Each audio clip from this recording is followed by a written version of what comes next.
welcome back to Kill Rock Radio here on killrockradio.com. My name is Rocky, back up in this sumbitch. Gonna do it as well as I could do it for as long as I could do it, and I can't do it no more. Anyways, send us your comments, send us your stories that you want me to comment on, all that various bullshit. Info at killrockradio.com. Thank you very much. So on this episode of Kill Rock Radio, we've got some Megadeth news as a former member calls Dave Mustaine, lead singer and creator of Megadeth, a douchebag. So we get into that. Also, I got this list from Loudwire from the Facebook page, actually, and it's about like 10 ways to not be an asshole or something like that. So I'll look at that and give you my take on it. Also, you know, we do listener comments and stuff like that, but there was one listener comment that was like the perfect representation of this fucking pet peeve that I have when it comes to music takes. It's one of my most hated music takes, and I hear it any fucking time you mention this guy. So we're going to get into that. In fact, we'll get into this motherfucker right now. Of course, we'll get to your listener comments and all that good shit at the end of the show like we normally do, but there was one comment I got on our Nepo Babies video on YouTube, youtube.com/killrockradio. Please go and subscribe, do all that bullshit. So let's go ahead and just read this comment that pissed me off. It's from my boy J-Joe. J-Joe, dude, I love you. This guy's been listening since the beginning. This guy, I've been getting comments from this guy for a long fucking time. I love you, J-Joe, but you stumbled upon something that I fucking hate. Okay, so after we talked about the Nepo Babies, I referred to Julian Lennon, who I felt that everybody rooted for him, and Sean Lennon, who I felt was, overly hated on for the fact that he was the product of John and Yoko, and that's not his fault. That's nothing he could, nothing he could control. And then people fault him because he doesn't hate his mom. I imagine he was to come out and be like, oh, you know what? I heard y'all talking about my mom being a dirty, Beatle wrecking whore. I think I agree with y'all. Fuck Yoko Ono. It's not going to happen. That's the guy's fucking mom.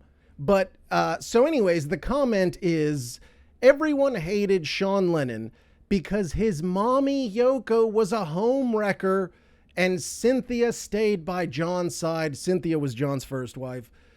Cynthia stayed by John's side even though he was a piece of shit wife beater. That crazy Yoko snapper gives him some epiphany to not beat women anymore, and history sweeps all his BS under the rug. John is remembered as a peaceful, loving hippie, but he was a liar and a fraud, and Sean gets hate as a result. So here's the thing. Anytime that somebody brings up the Beatles, it does not matter what the fucking context is.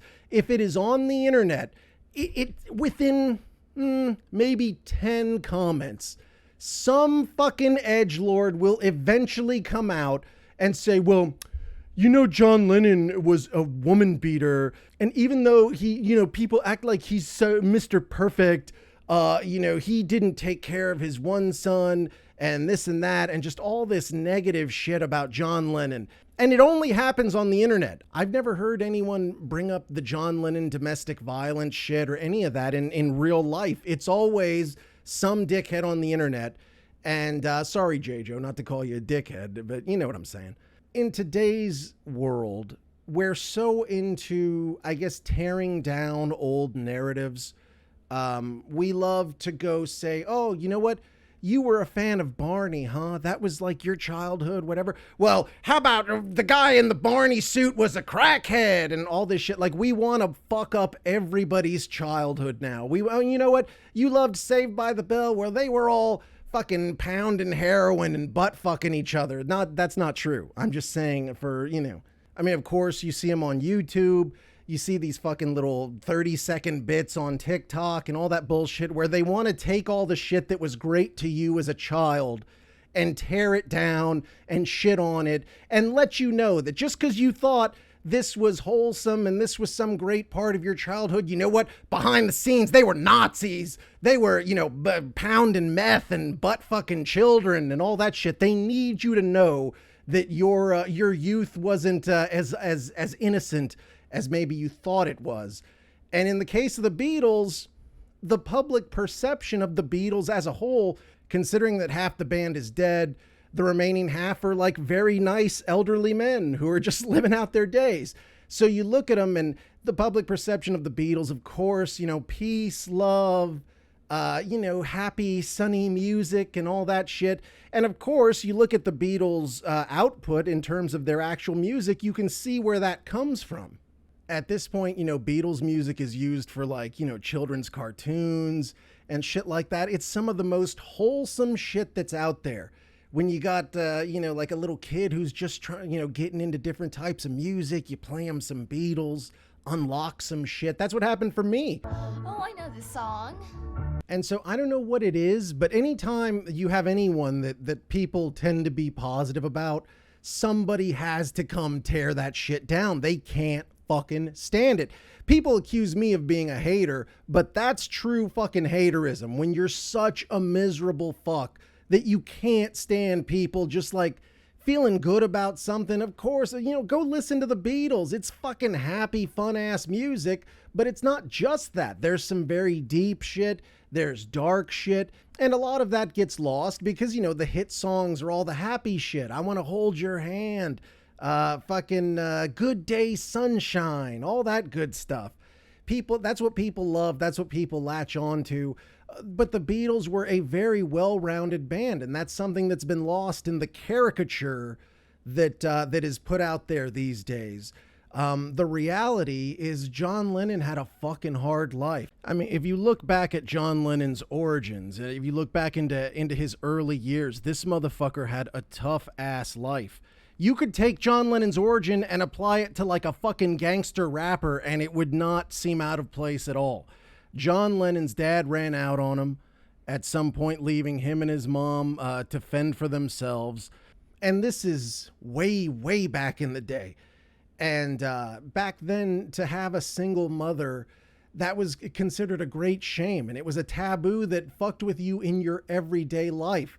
Women that had to raise kids by themselves, it wasn't as commonplace as it is now. It was harder to get jobs. You were seen by society as a whore because you happened to get knocked up by somebody. So John had a tough life in that sense. And then when John was a teenager, his mom got hit by a cop that was just learning to drive.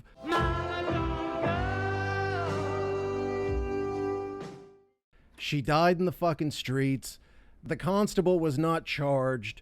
From there, he became incredibly angry, drank a lot, got into rock and roll music, became essentially a street ass motherfucker. I know it's a hard thing. It almost makes you want to laugh because you think of John Lennon, you certainly wouldn't think of him as a street ass motherfucker. He was used to having to fight.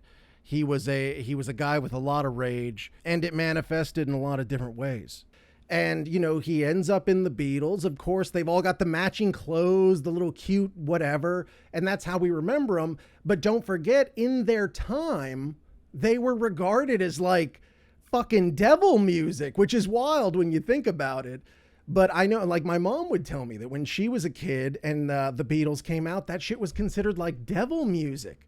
Because it was electronic and, people said that the Beatles were pro-sex and all this negative shit. They had, you look at those little mop tops, people would say, are they girls or guys? Like, that's how conservative and fucked up America was at the time. So John Lennon married Cynthia Powell in 1962. They had met in art school, essentially. And she admits that John was jealous by nature and that he was very possessive and that he would essentially torture her with anger and physical violence. John himself admits that it wasn't until his second wife, Yoko Ono, who essentially broke that marriage up. Supposedly, Cynthia comes home one day, finds Yoko Ono wearing Cynthia's bathrobe all naked up under that motherfucker. Probably just fucked her man and is now wearing her clothes. So that's about as fucked up and brazen as it gets. But it was within that relationship with Yoko Ono that she challenged John to change himself and to find himself and shit like that. And John himself would come back and say that he was essentially immature. There was a Beatles song on Sgt. Pepper's called "It's Getting Better All the Time." In that song, John Lennon says, "I used to be cruel to my woman. I beat her and kept her apart from the things that she loved. Man, I was mean, but I'm changing my scene and I'm doing the best that I can." So when he was asked about that lyric by Playboy back in 1980, which was right around when he died, he said, "I used to be cruel to my woman and physically any woman.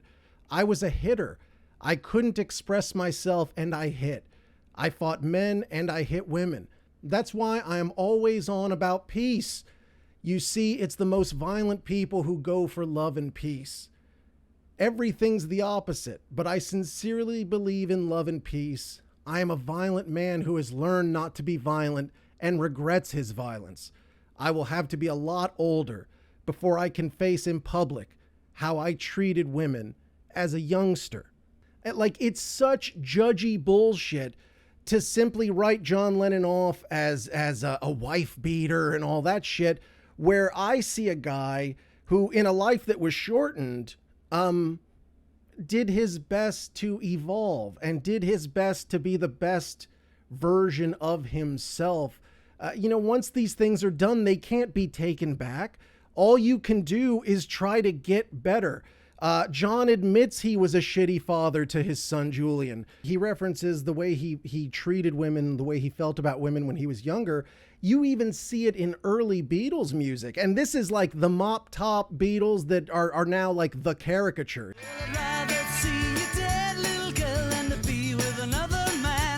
And the fucking opening lyric from John Lennon is, "I'd rather see you dead, little girl, than to be with another man." That's some fucked up shit to say. If you put that stuff out right now, that's instant cancellation. You say, holy shit, what is this misogyny? And it's actually the fucking cute mop top Beatles.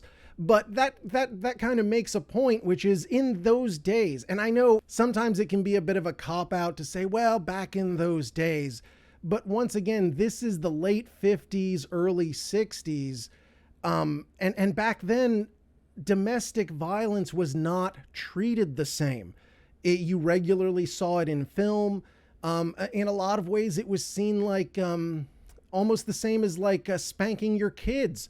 So if the cops were to show up and you had slapped your wife around some, and you're like, "Oh, you know what, officer, it's fine. She just got a little mouthy with me," and all that good shit. And the cops would leave. It was almost like your wife was your property. And that sort of chauvinism was common in society. So not saying it was okay, of course, it was bullshit. But at the same time, that's how it was. To be able to evolve with the times and learn from your mistakes and say, listen, I regret it. I've tried to be a better man, and I'll have to be a better man for many, many years to make up for this. John, of course, never got that opportunity. But, he was hated on for all that shit. Anytime you mention the bed loving peace bullshit, somebody will be like, "Yeah, from the Four Seasons." Well, he's John Lennon. He's fucking rich, dude. He can't pretend he's not fucking rich. He wasn't going to go around and pretend like he was living in the fucking streets like a real hippie. He just said, "I support peace and love. I want to bring attention to this cause." And he absolutely did that. Then what kind of a protest did you make? You said, "I don't know much about We did an advertising campaign for peace." Can you understand that? No, I can't. A very big advertising campaign for peace. And self-aggrandizing. Well, you think Are you advertising John Lennon or do you want nice middle-class gestures for peace? Maybe. And intellectual It's worked in manifestos America. written by a lot of half-witted intellectuals, and nobody reads them? That's the trouble with the peace movement. The hippie movement would not have been as big if John Lennon didn't take up the fucking cause. A lot of hippies will tell you that they didn't want his help because it made it too much of like a fucking caricature. It made it too much of a style. It made it too much of whatever. But the bottom line is, if you want to bring about change and start a movement and move that movement forward, you need eyes, you need ears. And back in those days, we didn't have the fucking internet. It was just TV news. If you watch any interview with John Lennon, he was kind of an asshole. It's clear the guy was kind of a prick. Well, I'm sorry you like your mop tops, dear, and you thought it was I was very satirical and witty, and you liked Hard Day's Night, love. But I've grown up, but you obviously haven't. Have you? Yes, folks. What have you grown up to? He didn't owe that to anybody. I understand everybody thought that the Beatles were cute and all that shit, but John Lennon is allowed to be who he is. But I respect anybody who can look at themselves and say, man, this is where I've fallen short. This is where I've fucked up. I'm going to make good on it. I'm going to do better. And by all accounts, he did. I understand you hate Yoko. You think John Lennon's a fraud, all that shit. John Lennon never hid shit. John Lennon was always 100% out on Front Street. The reason we all know about John Lennon as a woman beater and all that shit is because John Lennon told us. And he said, dude, it's my bad. I'm trying to do better. What is there to hate about that? What is there to fucking sit around and try to drag a motherfucker down decades after he's already dead and in the ground? I don't get it. I don't get why we want to dig up fucking ghosts and butt fuck them out in the streets. But it's the way of the world, I guess. Anyways, info@killrockradio.com. Thank you very much. Sorry, J. Joe, not calling you an asshole. It's just that take. It's not even a take, really, because a take would be like a, whatever. This is like a piss mist. Whenever people are having fun, there's inevitably somebody who wants to drop a piss mist and ruin everybody's good time. And that's essentially who you're being right here, J. Joe. Don't do it. John Lennon tried to be better. Why don't you try to be better yourself? God damn. Anyways, moving on. Next, in a story from the Facebook DMs, we got a list from Loudwire, which I don't always like to acknowledge those because I kind of feel like they're trollish, or at this point, a fucking AI could be writing these. It's so kind of generic. But having read it, I think of like all the greatest shows I've ever been to in my life, and those shows broke like half these fucking rules. So I don't know how legit it is for a metal crowd. I almost feel like this was written from a different perspective. I don't think this is written with a metal crowd in mind. You've been seeing it a lot. People have been saying that decorum has gone from live shows. Like, quite honestly, from going to shows, I kind of feel like it's been going the other way. The last several shows I've been to, I've been really psyched with the way the crowds have behaved. So, I might have a different take on this. So let's go ahead and run through this list real quick, and I'll give you my take on it. So the first one is don't hold your phone up the entire show. I've noticed it far less at shows. I've been noticing far less people. Of course, you're always going to have motherfuckers that want to record half the show. I myself, if there's a band that I really love and there's like a section, I'll fucking record just like maybe 20, 30 seconds. Then I'll put my phone away and, enjoy the show. Otherwise, I do like to take mementos. I know people say, well, yeah, do you ever really watch it? I do watch it. I post those to my Instagram. I end up saving them all. Every now and again, I'll just watch it. It's a cool way to relive shit. I mean, fucking sue me. What the fuck? But I do agree. When you're standing behind somebody who's got their fucking phone going 24/7, what's really insane, have you ever seen these fucking weirdos? Because I've seen this several times. A motherfucker will bring like a whole fucking iPad, like a full size, not even like an iPad mini. They'll get like a fucking legit ass iPad and they will hold that motherfucker up. And, if you're not the owner of the iPad, you might as well just be holding up a big fucking sign or something. That's a shitty move. I've seen people recording with like Nintendo DS's. I've seen people recording with a lot of weird shit. I think as long as you you just, keep it to like a moment here, a moment there, or maybe, your favorite song comes on. You want to remember that moment. What used to fucking annoy me, I remember the last time I got to see Soundgarden, which, right before Chris Cornell died, he actually died during a Soundgarden tour. I had seen Chris Cornell with Audioslave. I had seen him do solo shows, and he would do some of that Soundgarden stuff, but I wanted to see the full fucking band. So finally there's a chance, Soundgarden comes to Houston. I get fucking tickets, and when I get there, the show's on, Soundgarden's up there, they're kicking fucking ass, and I saw multiple pockets of people who had their backs turned to Chris Cornell, and they were taking fucking selfies so you could see Chris Cornell in the background. I get what you're doing, but like, that is such fucking disrespect. If you were Chris Cornell and you're looking out at the crowd and you see people with their backs fucking turned, that's like the worst shit you could do. Whether you know it or not, it's a shitty thing to do to a performer. So don't do it. I don't see it as much anymore, so I don't agree with this one. I think people have sort of gotten the memo. I don't go to pop shows and shit like that, so I don't know how it is over there. But with metal shows and shit like that, you actually see very few phones, especially compared to even, 5-10 years ago. This next one is kind of interesting because it says, don't spill your drink on people. This is a thing.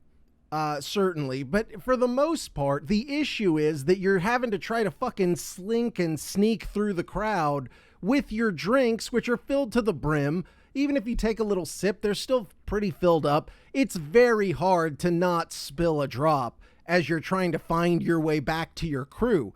But one thing I will say is, as far as drink etiquette and all that shit, something that I've been seeing in the last several years. You used to see it here and there, but now you're starting to see it at like every fucking show. At some point, let's say you're watching a band and there's a spot where the song really kicks up and starts kicking ass. At some point, some dickhead will take their drink and just start fucking flinging it at swinging it around, and the fucking drink goes everywhere.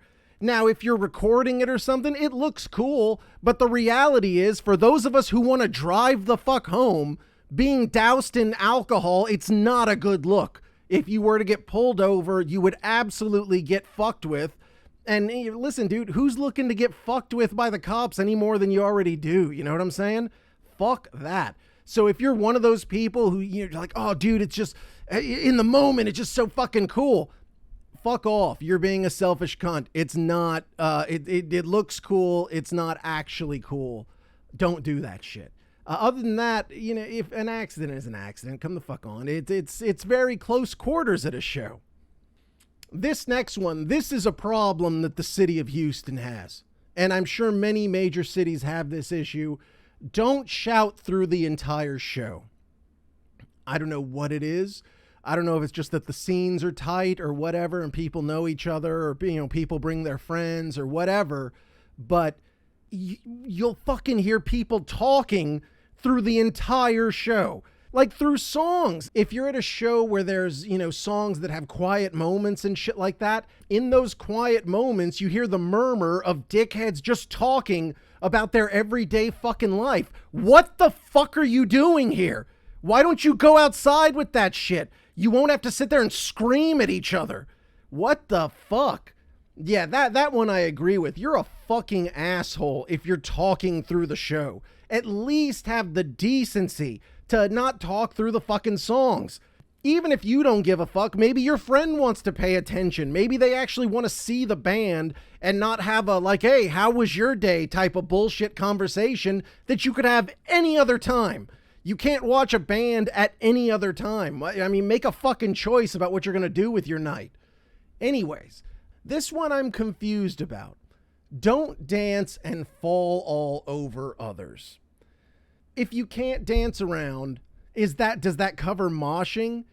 Because moshing is born of, you're down there in the pit and everybody's just getting fucking crazy and you start bumping around, and before you know it, everybody's pushing each other. Then you get a circle going and now it's just fucking mass hysteria.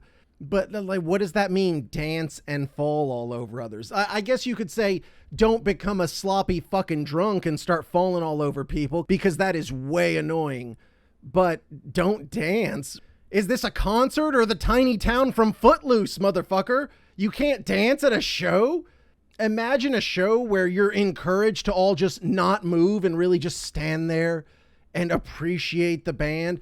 I'm saying there has to be a middle line between the whole don't talk through the show and also, you know, dance, but don't be an asshole. I don't know. There has to be some middle ground, because I would want everybody in the crowd dancing and shit.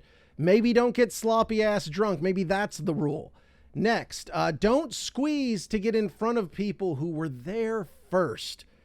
This one is way annoying because people do get there early, you know, and between bands, a lot of times people go, they get drinks, they hit the pisser, they fucking go outside, smoke, whatever they're going to do. You see a lot of times people, you know, if they really want to see the next band, they make a point to get their asses up front. And then when some fucking asshole who's been out taking luxurious ass pisses and getting a drink and all that stuff, and now they're trying to bully their way up to the front, that's bullshit. I mean, nobody's really ever going to stop you, and that's why people do it. But it's a shitty thing to do. You know, set up shop. I understand you're going to have to, once again, snake your way through people and shit like that. But when you're talking about everyone who's stuck up at the front, that's how you end up with situations like what happened with Astroworld here in Houston, where you had several people fucking dying because of the crush up front. It's all these fucking assholes trying to force their way up front. The front is, once you've lost your space, you've lost it, motherfucker. I would say that is an issue of decency, and that's something that certainly needs to be addressed. I do agree with this one. Next, don't make out the whole time. What? What are you talking about? This is fucking haterism at its finest. If you're at a show and let's say you meet a lady, or maybe you've brought a date or something like that, you have a few drinks, you're jumping around, you're getting wild, she gives you the cutie eye, you start making out all hard, fucking dry humping in the corner and shit like that. That's part of the show experience. What kind of show is it if nobody's getting finger banged in a corner? What kind of show is it if nobody's grinding ass on a stiff-ass turgid boner? That's part of the awesomeness of the show. Don't forget the origins of rock and roll. Rock and roll is a music created by black people in the United States of America. Rock and roll music, which was slang for fuck music. So that's, you know, that's the spirit of rock and roll. Rock and roll is if you took fucking gospel and the blues and country and all that bullshit, and you mix in some fucking Satan and some hardcore P and G action. That's what it's all about. If you see a guy making out hard, you should fucking salute that motherfucker. If you see a couple out there just fucking getting after it and making out all hard, that's a good fucking show. That adds to the ambiance. How dare you? Okay, so you're not allowed to dance. You're not allowed to make out. What kind of fucking show is this? This sounds like a piece of shit show that you would go to. It's not a show I want to fucking go to. And I think this is the same, you know, across all type of fucking genders and preferences and all that shit. If you're at a show and you're fucking into it and you're there with the person you love and you get caught in an intense moment, they give you the fuck eye. You're gonna grab them, you're gonna slob them down, and God bless you. Do that shit. And if you're uncomfortable with it, rethink what's going on with you. If somebody starts making out and like finger banging their chick and stuff and like they're getting over into your seat area, then that's personal space. I understand that. But god damn, what can you do with this show? Next, they just made this up to fill out the thing. Leave the oversized hats for the Kentucky Derby. Who the fuck is wearing oversized hats to shows? I don't believe it. I refuse to believe that. Fuck you, Loudwire. You should have done 5. The fucking oversized hats like it's the Kentucky Derby. That's not real. One thing I have seen at shows that I've noticed is stuffed animals. I've been seeing a lot of people, like the last 3-4 shows I've been to in a row, I've seen people carrying stuffed animals. I don't know if that's just like a comfort thing, like people that aren't necessarily comfortable being out in the world, but I have seen that. I have absolutely not seen any oversized hats. I don't even see fucking cowboy hats, and I'm in Houston, Texas. What the fuck? Next, don't start a fight. Okay, this is absolutely right on. There are some fucking dudes, especially when you're talking about rock and metal shows. There are just fucking raging douchebags who go to these shows specifically to go into the crowd and fight. You see it at every major fucking show. The harder the band, the more of these fuckboys you're gonna see. It's like a weird metal fuckboy, but it's like a whole other species. Normally, it's a huge dude, kind of like a fat fuck, and he'll have like a sleeveless shirt and shorts, and he's just pushing motherfuckers around and just praying someone will start some shit with him. Like, I knew a guy who was into that, and he would always try to regale you with these stories of like they were fight stories. It's like, dude, the reason you were kicking all this ass is because the people were there to watch a show, not take part in like a fucking Royal Rumble situation. They're there to have fun and dance around, not fucking have an actual fight, you stupid asshole. If you're someone starting fights at a show, once again, fuck you. You are a stupid asshole. Don't yell obscenities at the performer. Is that a thing? I don't know that I've really seen that much. I guess that comes down to just respect the performers, and I can certainly agree with that. I would also say, if you're a fan of a band, don't start screaming out the names of other fucking songs that you want them to play. They have a set list. That's how it's gonna fucking go. Get over it. Next, and for the love of fuck, don't throw things at the stage. This is really the whole point of this article, because we've seen these viral moments where, you know, BB Rexa gets hit right in the fucking face with a phone, and the guy said he just did it because he thought it would be funny. I guess once it starts making it to pop music, that's when people start really taking notice. In the world of hard rock and heavy metal, they've been throwing shit at the fucking bands forever. I remember going to the Summer Sanitarium show in Dallas, Texas, and during Power Man 5000, everyone started ripping their seats off. You know, every chair had like a little soft seat cover thing. Everybody started ripping those off and throwing them. You couldn't even see the band because there were so many seats being thrown. They had to stop the show and all that shit.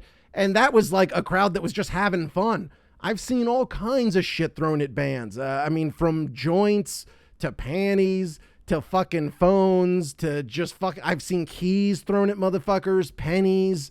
And that's been pretty fucking straight across. And maybe that's because rock music is much more intense than pop music. The cover boy for that point is Axl Rose, who has jumped into the crowd and beaten the fuck out of several fans. So he is absolutely not the one to fuck with. I don't think people throw shit at him no mo, because Axl Rose, maybe even now, would jump into the crowd and slap you the fuck around. And that's the list. Like I said, this could have been 5. They made up all kinds of shit to make this work. I would say out of all these, phone, yes, show a little fucking decency with your phone. Your drink, just as long as you're not throwing it on people on purpose, it's all good. Don't shout through the entire show. Agree 100. So there's 1. I'll even give them credit for the phone one. So that's 2. Don't dance and fall all over others. I kind of am not into that. Don't be a sloppy fuck, but dance. What the fuck? Don't squeeze to get in front of people. I agree with that because you could really hurt some motherfuckers. There's 3. Don't make out. Fuck you. Next, don't leave the oversized hats. That's not real. Don't start a fight. I agree. Number 4. Don't yell obscenities at the performer. Okay, 5. And of course, don't throw things at the stage. So that would be 6 total. You could have easily dropped one of those, made it a really solid top 5, but instead they had to fucking stretch it to 10. So they got all kinds of bullshit in here. I think it could all be summed up by saying, don't be a selfish cunt. If you want to make out with your chick and just have her like rub on your deal through your jeans, you do that shit. That's all good. I mean, listen, don't just start fucking in front of everybody. Have some goddamn decency, some class. You know what I'm saying? Grind the ass, or a little like rubbing the knee on the dick, or little oops, how's your father, all that good shit. But yeah, anyways, moving on. Okay, I'm going to cover this one real quick. In a story sent to the email, info@killrockradio.com, Jeff Young blasts douchebag Dave Mustaine over comments about ex-Megadeth members never amounting to anything. Jeff Young was with the band 2 years in the 80s, so it's not like he was some irreplaceable cog or anything like that, but he has joined up with well-known masturbator and one of the original founders of Megadeth, Mr. Dave Ellefson. They've gotten together to form a band called the Kings of Thrash, and Jeff Young took some issue with something that Dave Mustaine had said after a show that Megadeth did with Marty Friedman in Tokyo's famed Budokan. Dave Mustaine says, and I quote, "Marty has made quite a name for himself on his own since he left Megadeth. Of all of the ex-band members of Megadeth, Marty seems to be the only one that's ever amounted to anything. No offense to the other guys. That's how the facts are. If you look at their sales and stuff, Marty's the only one that's done anything significant, which is a sick burn and a total fuck you to everybody else." So Young comes out and says, "What about that little #1 Brazilian world music album that I did over here, douchebag? I'm sorry, dude. I appreciate that you made this music, and I'm sure it did well, and I'm sure many people fucking loved it. But you honestly think Dave Mustaine gives a fuck about your Brazilian world music album? I guarantee you he doesn't even know it fucking exists." I don't understand what he's saying there. But he continues, and it just promotes, and that's Mustaine's whole mission, just to promote disinformation and disinfo and lie. He continues, and the funny thing is that he aims that song Liar, which is off So Far So Good So What from 1988, supposedly written about former Megadeth guitarist Chris Poland. It says he aimed that song Liar at other people, and he needs to look in the mirror, man, because the stuff you say and the songs you write, you're writing about yourself. And, Dave Mustaine has a lot of self-loathing lyrics, so I believe he hates himself, but I absolutely believe he also hates all those other motherfuckers, because he is one grumpy, hateful son of a bitch, that Dave Mustaine, and his hate is forever. It's like an eternal flame. It never, ever, ever gives for 1 second. Even when you're dead, Dave Mustaine, he won't have anything bad to say about you, but he'll make some passive-aggressive, bitch, petty comment that makes it sound like you're just nothing at all. And that's Dave Mustaine's way. Jeff Young is so mad, but he does bring up a good point that this band, the Kings of Thrash, they play Megadeth music. So they have a CD coming out, and all that money, all that publishing goes back to Dave Mustaine. You hate the guy, but you have to play his music for anyone to give a fuck about you. That's why he doesn't bring up your Brazilian world fucking music album or whatever the fuck that was. He doesn't bring it up because nobody fucking cares. If anybody cared, they'd be looking to have you do shows for that shit. Instead, you're up there with a guy who he's only available because he was sending Jack videos to a fucking teenager. If not for that, he'd still be in Megadeth. He doesn't want to be playing in this situation, doing a whole fucking show and live CD and DVD and all that shit just to put the money back in Dave Mustaine's pocket. What the fuck? It's one of those situations where you just shouldn't say anything, because anything you say is going to come off sounding very just bitchy. Jeff would go on to shit on Dave Mustaine a little bit. I guess the value of the Kings of Thrash is they play a lot of the earlier stuff. And when Jeff was asked about why Megadeth stays away from those songs, he says they don't play those songs because they can't play those songs. Mustaine can't play them or sing them. I'm not being a dick. That's just a fact. He can barely play and sing the stuff that they're doing, the same 10 songs every night. And that shit that's been said, we talked on the last episode about bands that are doing their whole show to track and all that shit. Listen, if Dave Mustaine is doing the only 10 songs he can do, I respect that. I respect him for having the decency to come out and actually play his music and perform for everybody. I absolutely respect that. And my boy Jeff, once again, you come off very small here, dude. Don't say shit. You're already going to have an issue because you're paired up with old Bust-in-Peace Ellefson. And you've already got strikes against you. Just come out and say, man, these are awesome fucking songs. We want to play them for the fans. And that's what this project is all about. We're not even making any money. All that money's going to Mustaine's pocket. We're just here to kick some ass and play some shows. That makes you sound endearing. To come out and just shit all over Dave Mustaine and try to come back at him with your World Brazilian Gangbang fucking championship or whatever it is you had. It's not impressive, dude. And Dave Mustaine is not impressed with it. And the fact that Dave Mustaine pockets all this money, another win for the Ginger Kid. That has to probably feel pretty good. That this whole band that was put together essentially to shit on you and put it in your face, it all goes in your pocket anyway. So LOL, Dave doesn't care. Enjoy your Brazilian buttfuck championship and just, keep Ellefson away from your kids and everything will be fine. Anyways, moving on. We're going to go ahead and go to your comments, info@killrockradio.com, or once again, get up in any of our DMs, comment on any of our videos, any of that good stuff, and we will talk about it. I already replied to J. Joe, obviously, in long form. Next, my homie Afterlux is commenting on Pantera being racist. They say, sorry, no excuses for Nazi salute and white power shouting. And this is what Phil's going to face his entire fucking life. For the rest of his existence, somebody will always drop that fucking white power bullshit on him, the Nazi salute video. It is going to haunt that man beyond his fucking grave. And that's, the consequences of fucking around. That's an old fuck around and find out situations. But there are some cocks that can't be unsucked, as Frank Reynolds would say. Next, in reference to our list of top rock Nepo babies, my girl Missy Death says it's right.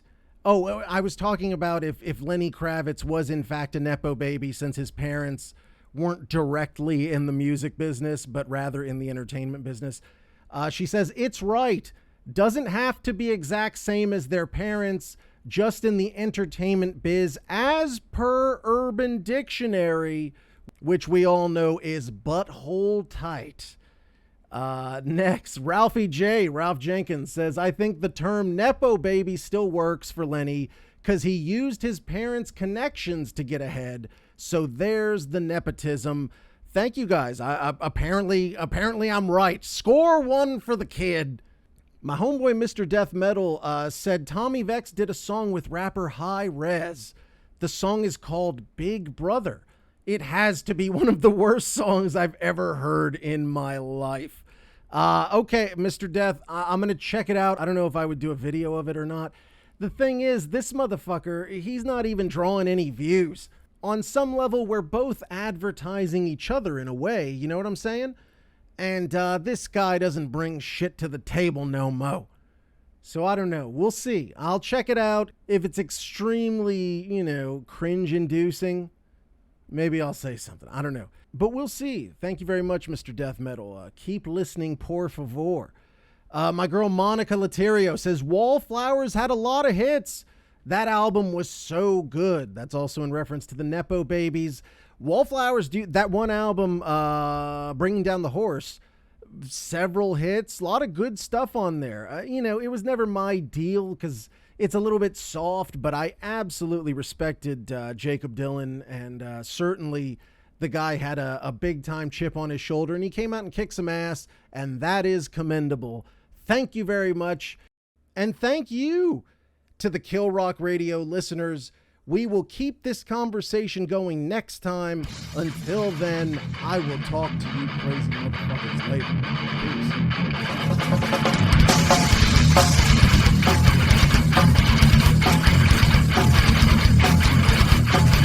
Peace. Got any questions or comments? Send them to info@killrockradio.com. To keep up with the latest and catch up on past interviews and clips, search Kill Rock Radio on YouTube, Facebook, Instagram, and Twitter. Subscribe to Kill Rock Radio wherever you listen to podcasts. I'm like, oh my God, just listen to it already.